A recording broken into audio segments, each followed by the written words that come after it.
Good morning.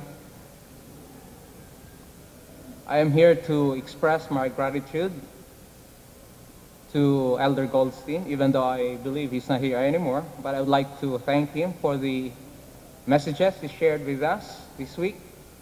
And I would like to praise God for the opportunity of him coming over here at IS.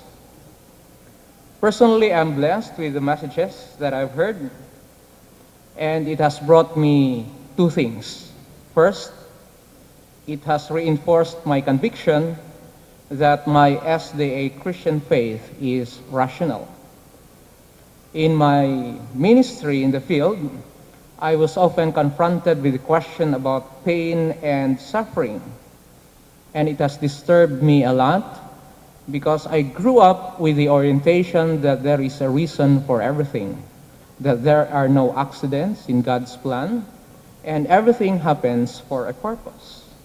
But back in my mind, I was not contented with that answer.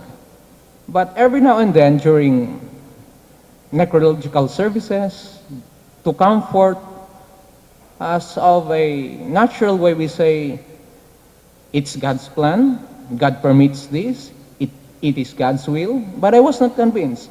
And so in my own limited way in the field, I sought for books, but unfortunately, in the field, only devotional books are available, and so I happened to come across the book of Joni Eareckson Tada that explains about pain in her book, When God Weeps, and the glorious intruder that speaks about pain, and he said, there is always a reason for pain and suffering.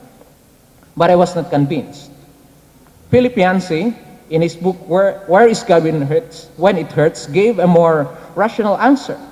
But then again, it was only when I read in the seminary, here in the seminary, an article about, written by Elder Goldstein. It is entitled The Inexplicable Unexplained, written in the March issue of Ministry Magazine, March 1995, that it gave me a rational explanation about pain and suffering.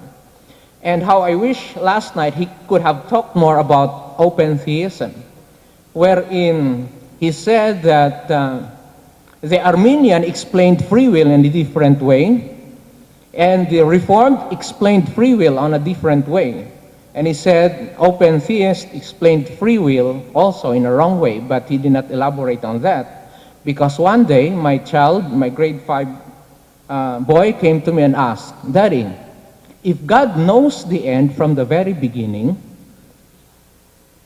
can we say that it will not influence my choice?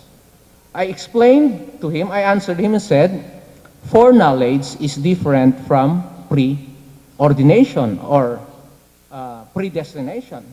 I don't know if he was satisfied, but I hope I can get more answers from him. I don't know if he will reply to emails in spite of his busy schedule. But anyway, I'll sort it out here with my mentors in the seminary. Dr. Woody is here, and I think Aishu, and my mentors, I think if Dr. Goldstein cannot have time to answer me, I think I can ask them more about it.